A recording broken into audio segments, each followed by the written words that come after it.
The Pit and the Pendulum by Edgar Allan Poe. I was sick unto death with that long agony, and when they at length unbound me, and I was permitted to sit, I felt that my senses were leaving me. The sentence, the dread sentence of death, was the last of distinct accentuation which reached my ears. After that, the sound of the inquisitorial voices seemed merged in one dreamy, indeterminate hum. It conveyed to my soul the idea of revolution, perhaps from its association in fancy with the burr of a mill wheel. This only for a brief period, for presently I heard no more. Yet, for a while I saw, but with how terrible an exaggeration. I saw the lips of the black-robed judges. They appeared to me white, whiter than the sheet upon which I trace these words, and thin even to grotesqueness, thin with the intensity of their expression of firmness, of immovable resolution, of stern contempt of human torture. I saw that the decrees of what to me was fate were still issuing from those lips. I saw them writhe with a deadly locution. I saw them fashion the syllables of my name, and I shuddered because no sound succeeded. I saw, too, for a few moments of delirious horror, the soft and nearly imperceptible waving of the sable draperies which enwrapped the walls of the apartment. And then my vision fell upon the 7 tall candles upon the table. At first they wore the aspect of charity, and seemed white and slender angels who would save me. But then, all at once, there came a most deadly nausea over my spirit, and I felt every fiber in my frame thrill as if I had touched the wire of a galvanic battery, while the angel forms became meaningless specters with heads of flame, and I saw that from them there would be no help. And then there stole into my fancy, like a rich musical note, the thought of what sweet rest there must be in the grave. The thought came gently and stealthily, and it seemed long before it attained full appreciation.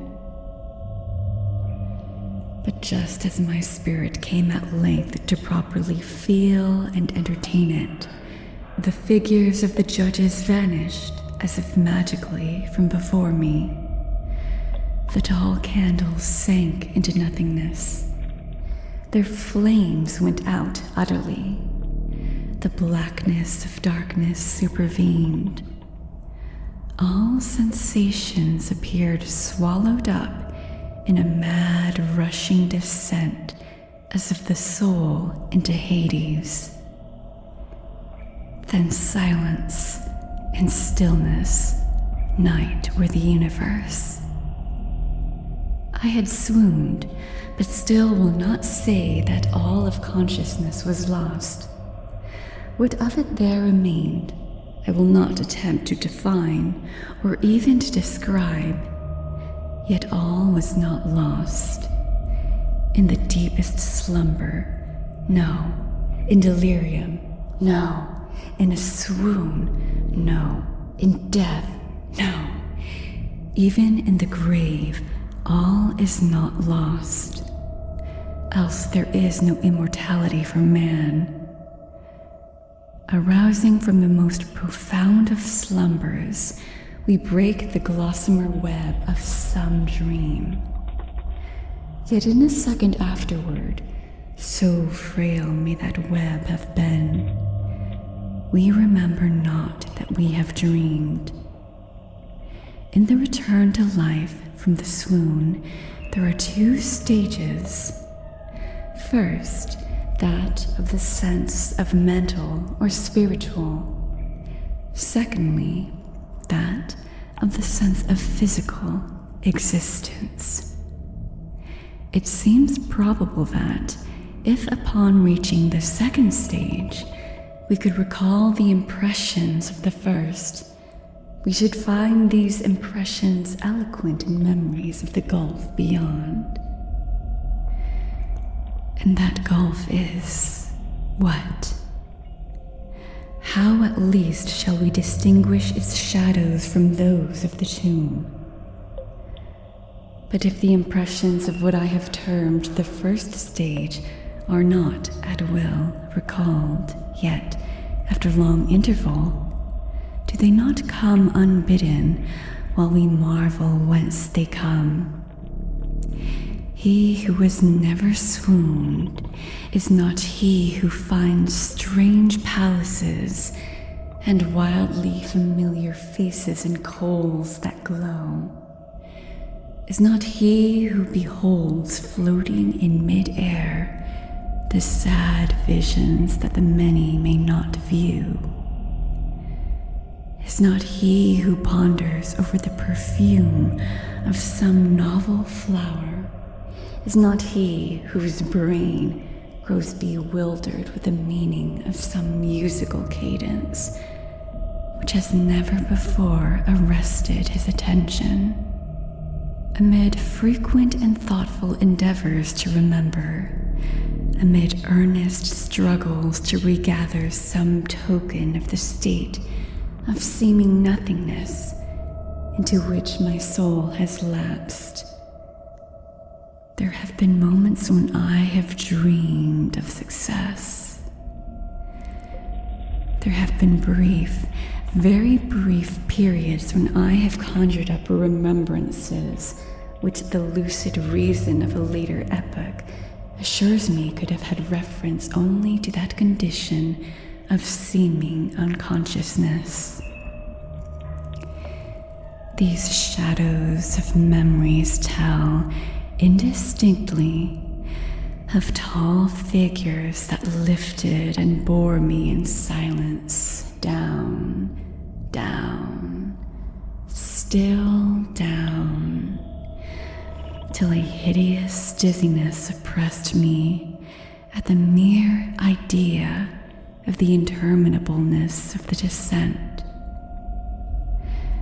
They also tell of a vague horror at my heart on account of that heart's unnatural stillness.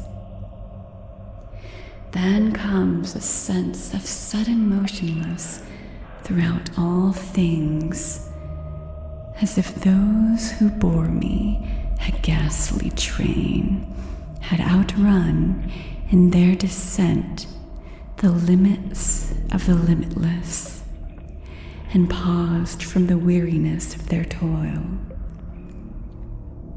After this, I call to mind flatness and dampness,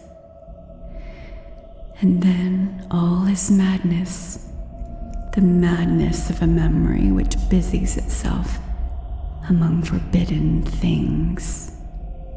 Very suddenly, there came back to my soul motion and sound, the tumultuous motion of the heart, and in my ears the sound of its beating.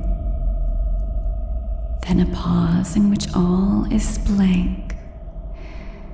Then again, sound and motion and touch, a tingling sensation pervading my frame. Then the mere consciousness of existence without thought, a condition which lasted long. Then, very suddenly, thought and a shuddering terror and earnest endeavor to comprehend my true state. Then a strong desire to lapse into insensibility. Then a rushing revival of soul and a successful effort to move. And now, a full memory of the trial, of the judges, of the sable draperies, of the sentence, of the sickness, of the swoon. Then entire forgetfulness of all that followed, of all that a later day and much earnestness of endeavor have enabled me to vaguely recall. So far I had not opened my eyes. I felt that I lay upon my back, unbound. I reached out my hand, and it fell heavily upon something damp and hard. There I suffered it to remain for many minutes, while I strove to imagine where and what I could be. I longed, yet dared not to employ my vision. I dreaded the first glance at objects around me. It was not that I feared to look upon things horrible, but that I grew aghast lest there should be nothing to see. At length, with a wild desperation at heart, I quickly unclosed my eyes. My worst thoughts then were confirmed. The blackness of eternal night encompassed me. I struggled for breath.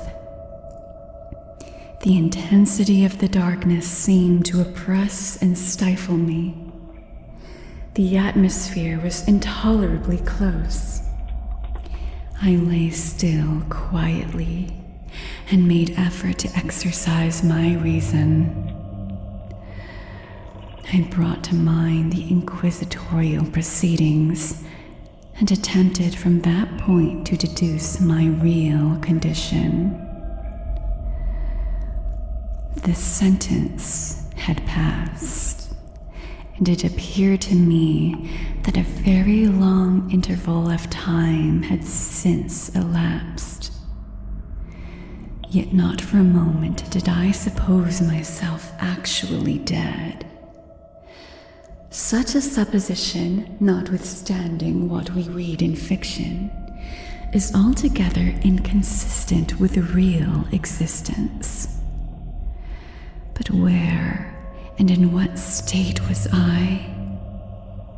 The condemned to death, I knew, perished usually at the autos de fe, and one of these had been held on the very night of the day of my trial. Had I been remanded to my dungeon to await the next sacrifice, which would not take place for many months? This I at once could not be. Victims had been in immediate demand. Moreover, my dungeon, as well as all the condemned cells at Toledo, had stone floors, and light was not altogether excluded. A fearful idea now suddenly drove the blood in torrents upon my heart, and for a brief moment I once more relapsed into insensibility. Upon recovering, I at once started to my feet, trembling convulsively in every fiber. I thrust my arms wildly above and around me in all directions. I felt nothing, yet dreaded to move a step, lest I should be impeded by the walls of a tomb. Perspiration burst from every pore and stood in cold big beads upon my forehead.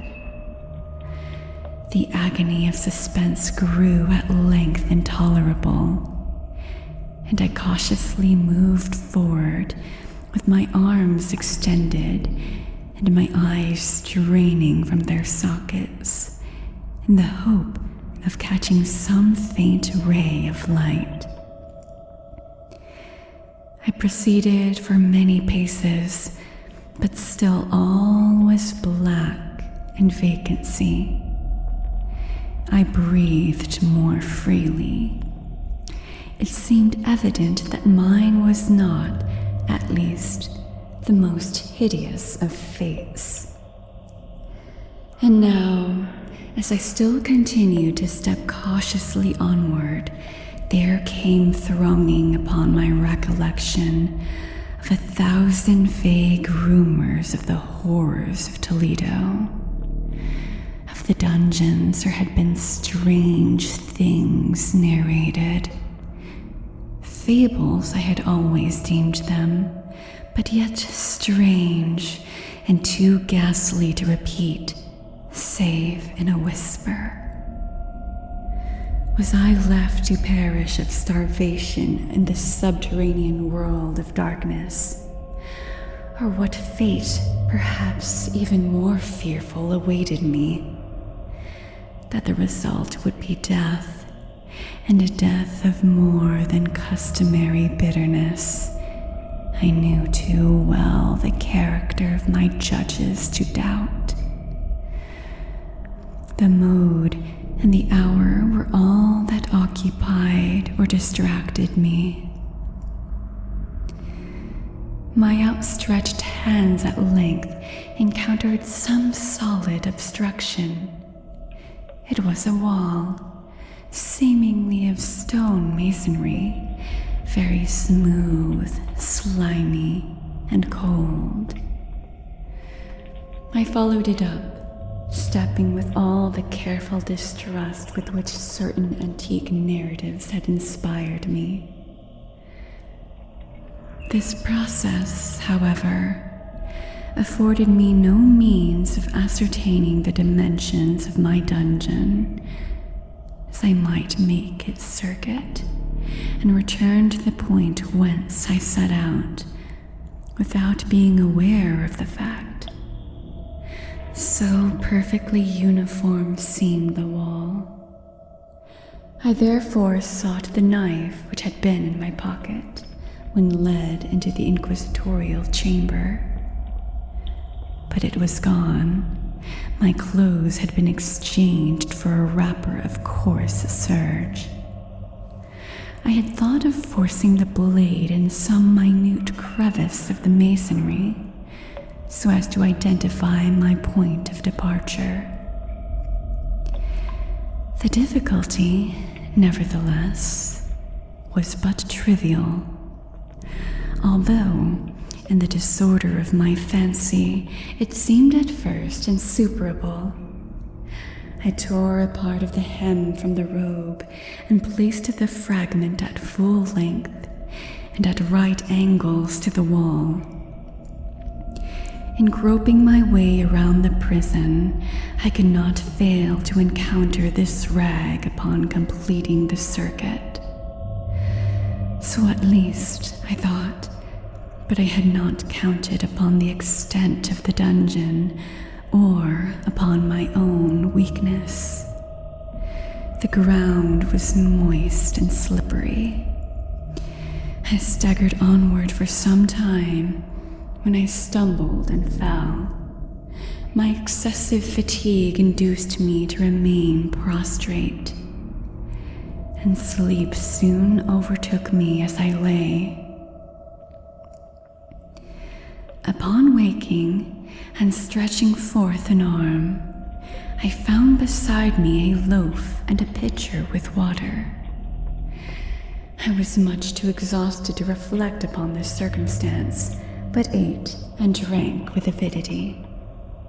Shortly afterward, I resumed my tour around the prison, and with much toil came at last upon the fragment of the serge.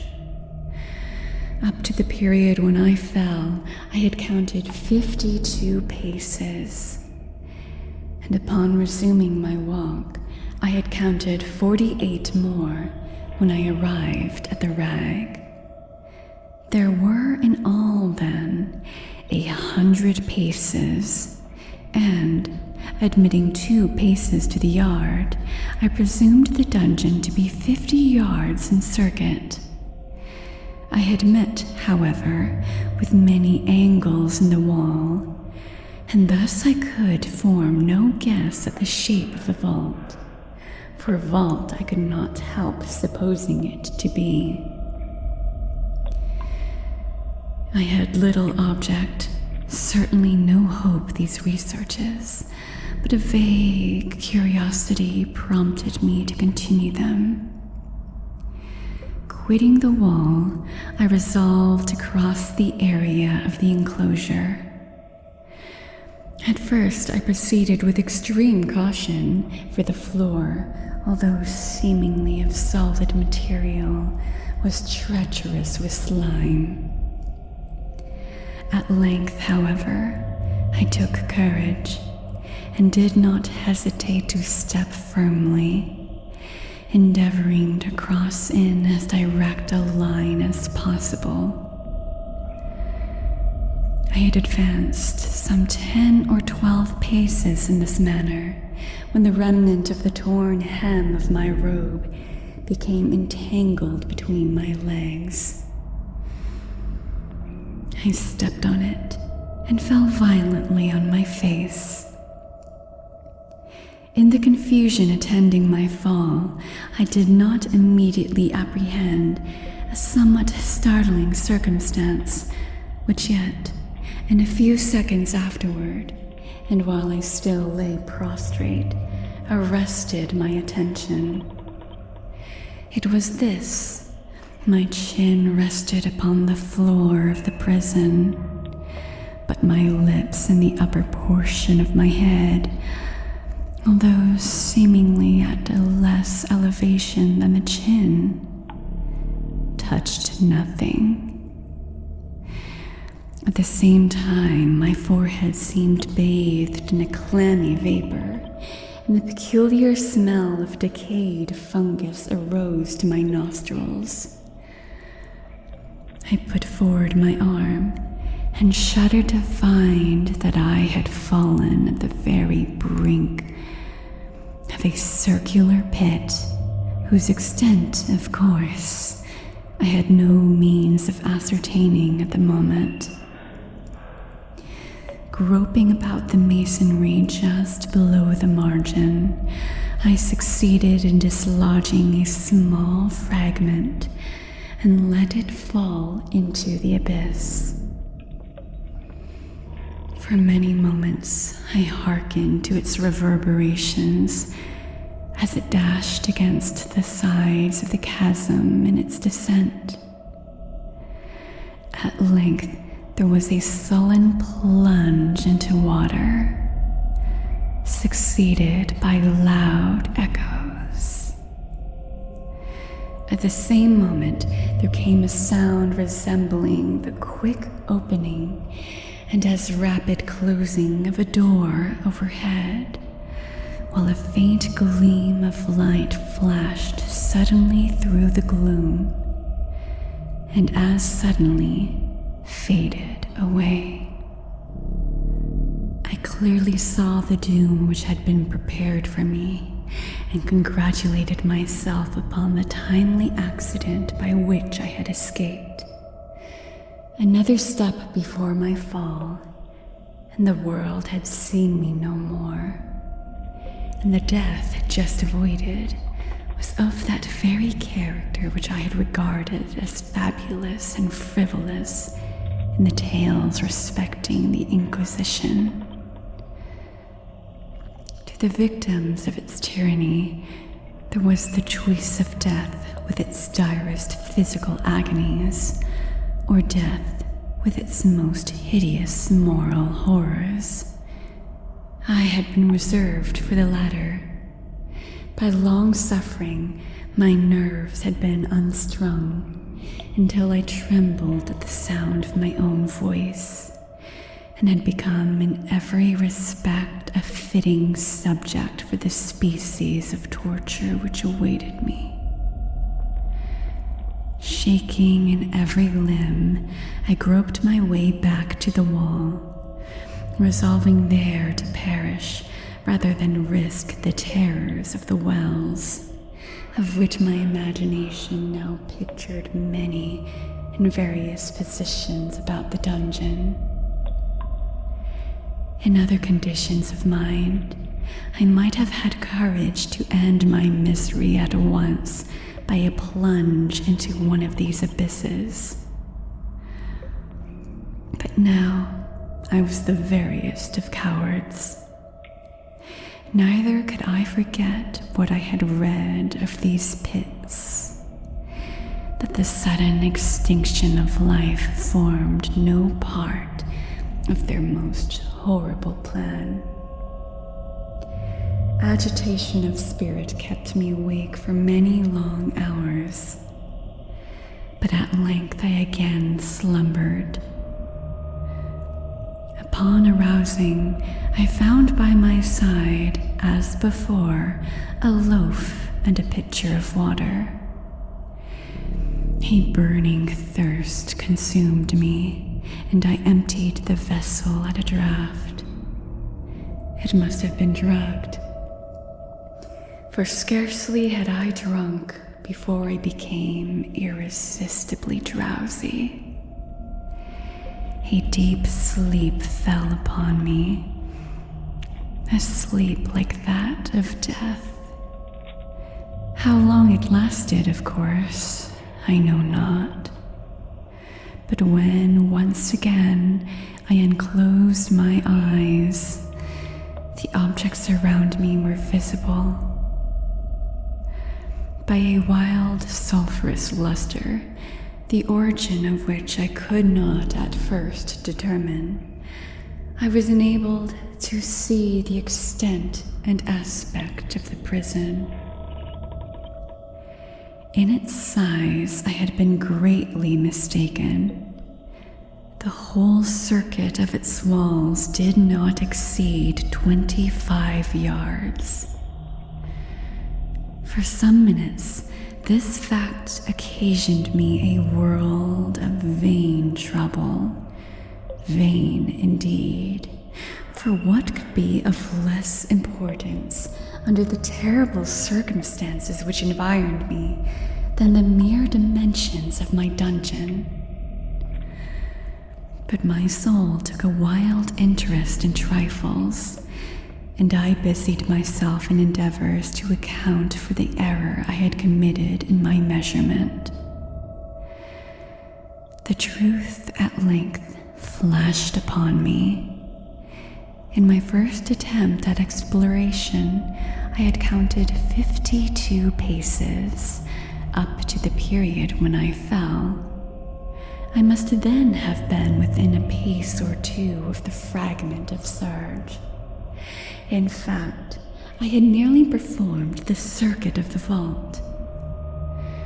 I then slept, and upon awaking, I must have returned upon my steps, thus supposing the circuit nearly double what it actually was. My confusion of mind prevented me from observing that I began to tour with the wall to the left, and ended it with the wall to the right. I had been deceived, too, in respect to the shape of the enclosure. In feeling my way, I had found many angles, and thus deduced an idea of great irregularity.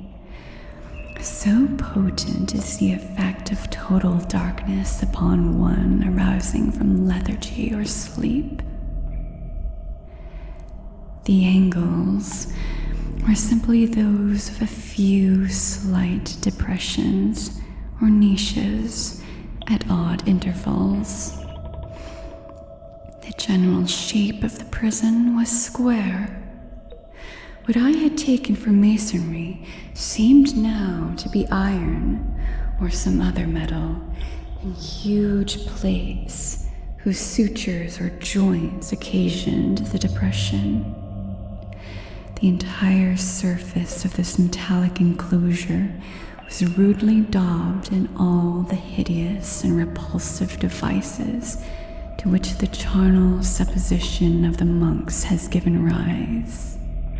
The figures of fiends and aspects of menace, with skeleton forms and other more really fearful images, overspread and disfigured the walls. I observed that the outlines of these monstrosities were sufficiently distinct, but that the colors seemed faded and blurred, as if from the effects of a damp atmosphere. I now noticed the floor, too, which was of stone. In the center yawned the circular pit from whose jaws I had escaped, but it was the only one in the dungeon. All this I saw distinctly and by much effort, for my personal condition had been greatly changed during slumber. I now lay upon my back and at full length on a species of low framework of wood. To this I was securely bound by a long strap resembling a surcingle. It passed in many convolutions about my limbs and body, leaving at liberty only my head and my left arm to such an extent that I could, by dint of much exertion, supply myself with food from an earthen dish which lay by my side on the floor. I saw, to my horror, that the pitcher had been removed. I say to my horror, for I was consumed with intolerable thirst. This thirst it appeared to be the design of my persecutors to stimulate, for the food in the dish was meat pungently seasoned. Looking upward, I surveyed the ceiling of my prison. It was some 30 or 40 feet overhead, and constructed much as the side walls. In one of its panels, a very singular figure riveted my whole attention. It was the painted figure of Time, as he is commonly represented, save that, in lieu of a scythe, he held what, at a casual glance, I suppose to be the pictured image of a huge pendulum, such as we see on antique clocks. There was something, however, in the appearance of this machine which caused me to regard it more attentively. While I gazed directly upward at it, for its position was immediately over my own, I fancied that I saw it in motion. In an instant afterward, the fancy was confirmed. Its sweep was brief, and of course slow. I watched it for some minutes, somewhat in fear, but more in wonder. Wearied at length with observing its dull movement, I turned my eyes upon the other objects in the cell. A slight noise attracted my notice, and, looking to the floor, I saw several enormous rats traversing it. They had issued from the well, which lay just within view to my right. Even then, while I gazed, they came up in troops, hurriedly, with ravenous eyes, allured by the scent of the meat. From this it required much effort and attention to scare them away. It might have been half an hour, perhaps even an hour, for I could take but imperfect note of time before I again cast my eyes upward. What I then saw confounded and amazed me. The sweep of the pendulum had increased in extent by nearly a yard. As a natural consequence, its velocity was also much greater. But what mainly disturbed me was the idea that it had perceptibly descended. I now observed, with what horror it is needless to say, that its nether extremity was formed of a crescent of glittering steel, about a foot in length from horn to horn, the horns upward, and the under edge evidently as keen as that of a razor. Like a razor also, it seemed massy and heavy, tapering from the edge into a solid and broad structure above. It was appended to a weighty rod of brass, and the whole hissed as it swung through the air. I could no longer doubt the doom prepared for me by monkish ingenuity in torture. My cognizance of the pit had become known to the inquisitorial agents, the pit whose horrors had been destined for so bold a recusant as myself, the pit typical of hell and regarded by rumor as the ultimate tule of all their punishments. The plunge into this pit I had avoided by the merest of accidents. I knew that surprise or entrapment into torment formed an important portion of all the grotesquerie of these dungeon deaths. Having failed to fall, it was no part of the demon plan to hurl me into the abyss, and thus, there being no alternative, a different and a milder destruction awaited me. Milder. I half smiled in my agony as I thought of such application of such a term. What boots it to tell of the long, long hours of horror more than mortal, during which I counted the rushing vibrations of the steel, inch by inch, line by line, with a descent only appreciable at intervals that seemed ages. Down and still down it came. Days passed.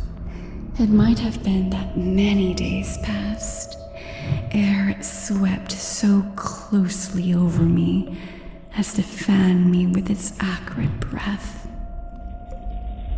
The odor of the sharp steel forced itself into my nostrils.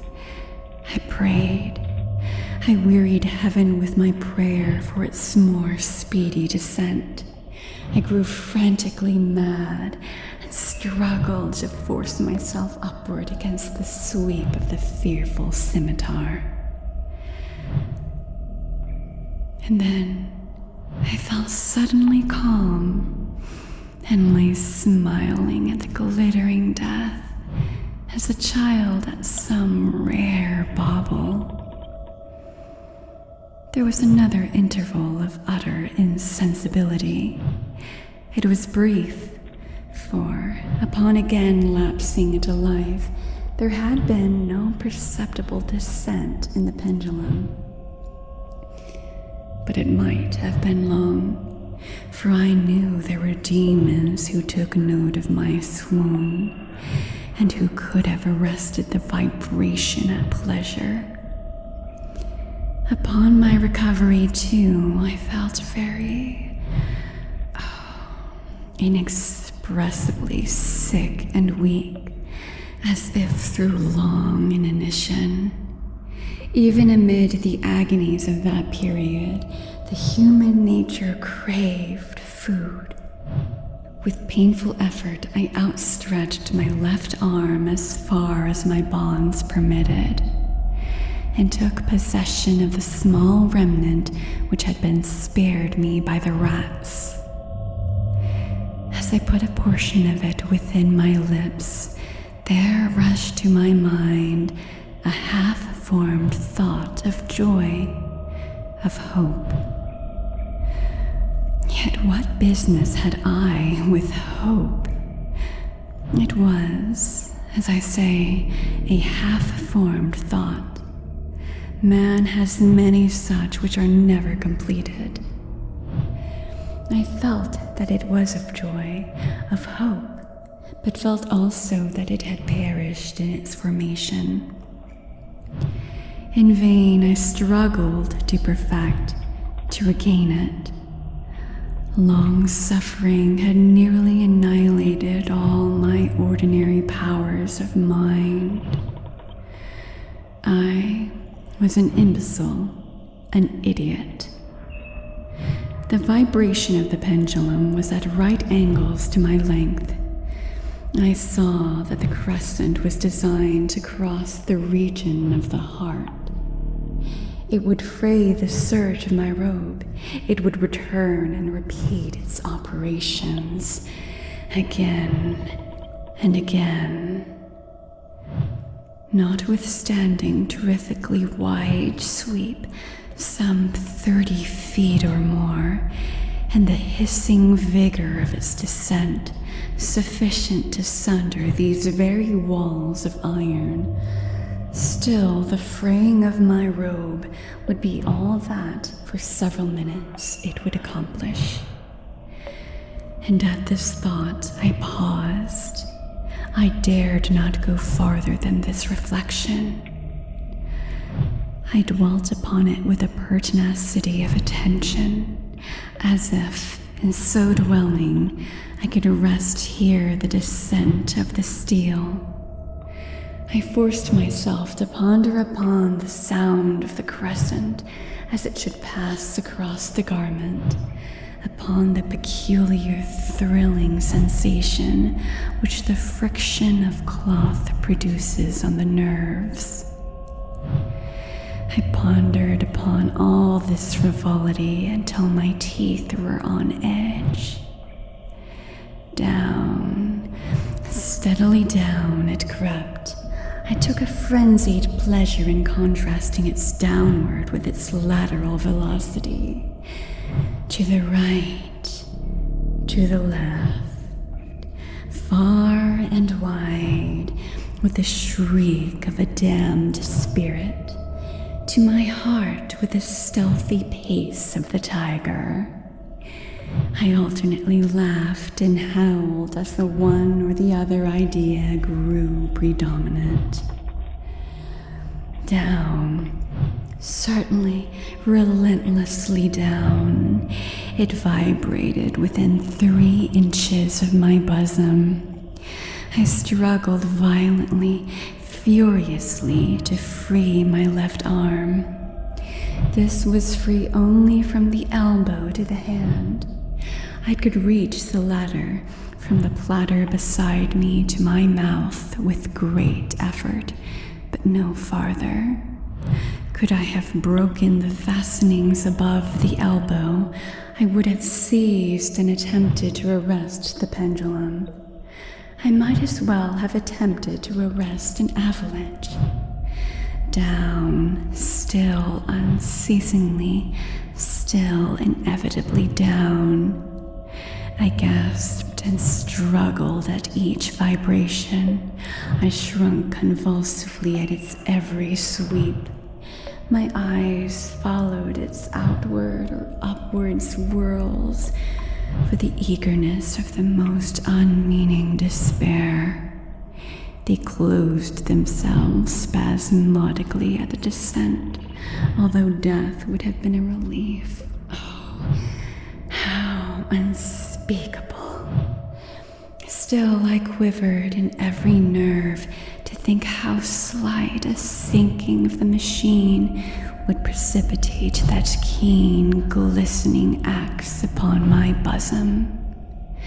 It was hope that prompted the nerve to quiver, the frame to shrink. It was hope, the hope that triumphs on the rack, that whispers to the death condemned even in the dungeons of the Inquisition. I saw that some 10 or 12 vibrations would bring the steel in actual contact with my robe. And with this observation, there suddenly came over my spirit all the keen, collected calmness of despair. For the first time during many hours, or perhaps days, I thought. It now occurred to me that the bandage, or surcingle, which enveloped me, was unique. I was tied by no separate cord. The first stroke of the razor-like crescent athwart any portion of the band would so detach it that it might be unwound from my person by means of my left hand. But how fearful, in that case, the proximity of the steel. The result of the slightest struggle, how deadly. It was likely, moreover, that the minions of the torturer had not foreseen and provided for this possibility. Was it probable that the bandage crossed my bosom in the track of the pendulum? Dreading to find my faint and, as it seemed, in last hope frustrated, I so far elevated my head as to obtain a distinct view of my breast. The surcingle enveloped my limbs and body close in all directions, save in the path of the destroying crescent. Scarcely had I dropped my head back into its original position when there flashed upon my mind what I cannot better describe than the unformed half of that idea of deliverance to which I have previously alluded, and of which a moiety only floated indeterminately through my brain when I raised food to my burning lips. The whole thought was now present, feeble, scarcely sane, scarcely definite, but still entire. I proceeded at once, with the nervous energy of despair, to attempt its execution. For many hours, the immediate vicinity of the low framework upon which I lay had been literally swarming with rats. They were wild, bold, ravenous, their red eyes glaring upon me as if they waited but for motionless on my part to make me their prey. To what food, I thought, have they been accustomed in the well? They had devoured, in spite of all my efforts to prevent them, all but a small remnant of the contents of the dish. I had fallen into a habitual seesaw or wave of the hand about the platter, and at length the unconscious uniformity of the movement deprived it of effect. In their voracity, the vermin frequently fastened their sharp fangs in my fingers. with the particles of the oily and spicy viand which now remained. I thoroughly rubbed the bandage wherever I could reach it, then, raising my hand from the floor, I lay breathlessly still. At first, the ravenous animals were startled and terrified at the change, at the cessation of movement. They shrank alarmedly back. Many sought the well, but this was only for a moment. I had not counted in vain upon their voracity. Observing that I remained without motion, one or two of the boldest leaped upon the framework and smelt at the surcingle. This seemed the signal for a general rush. Forth from the well they hurried in fresh troops. They clung to the wood, they overran it, and leaped in hundreds upon my person. The measured movement of the pendulum disturbed them not at all. Avoiding its strokes, they busied themselves with the anointed bandage. They pressed, they swarmed upon me in ever-accumulating heaps. They writhed upon my throat.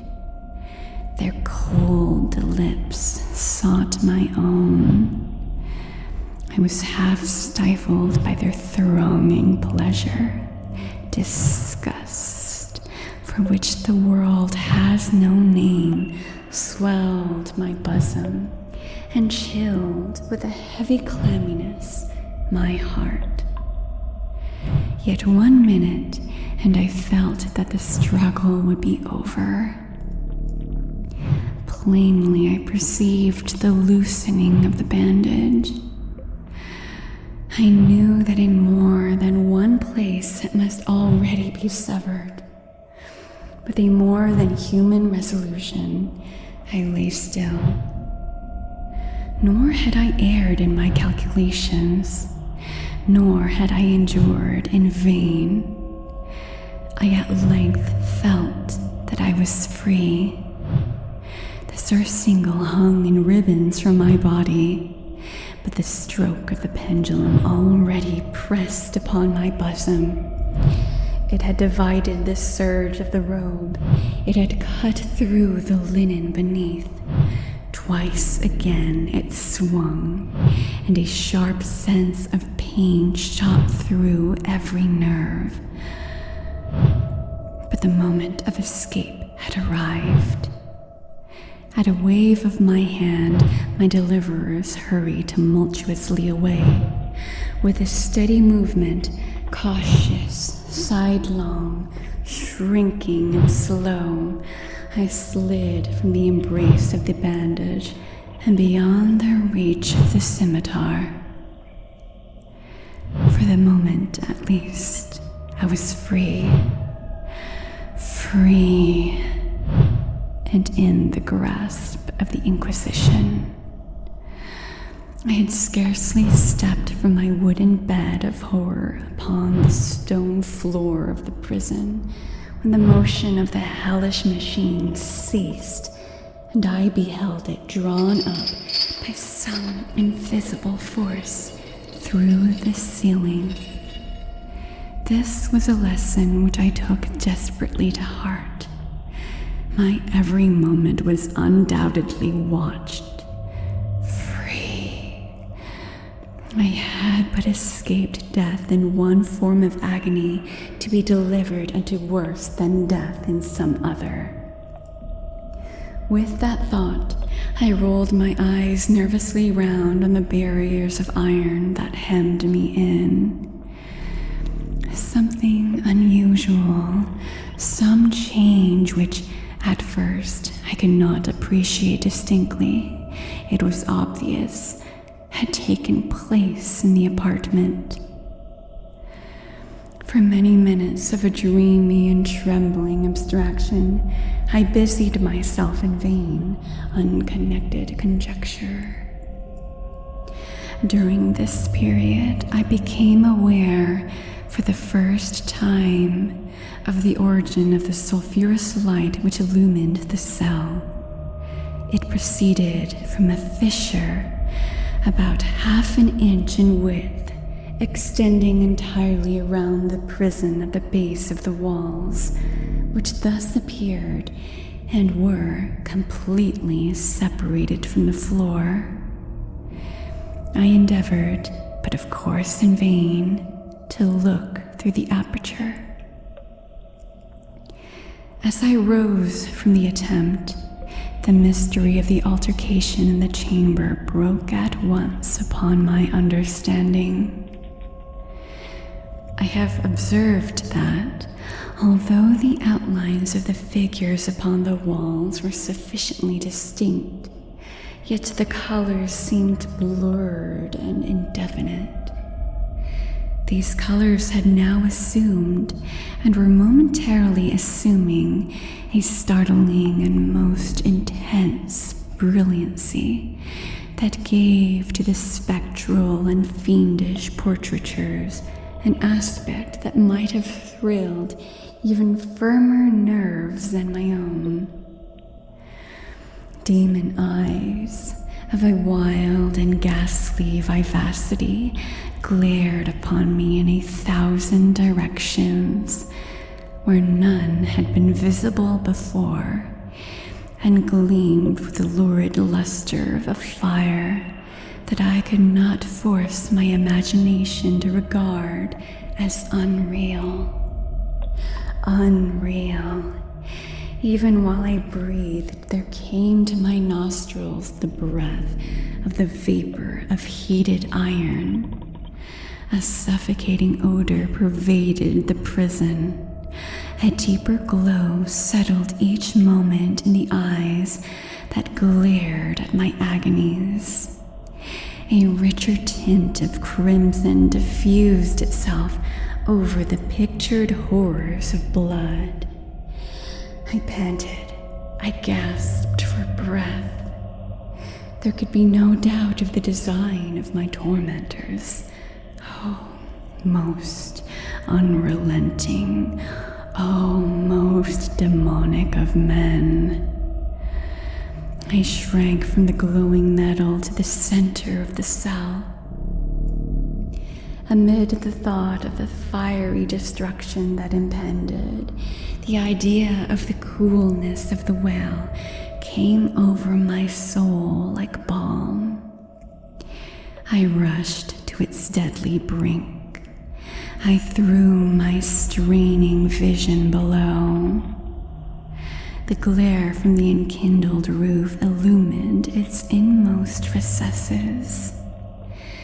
Yet, for a wild moment, did my spirit refuse to comprehend the meaning of what I saw.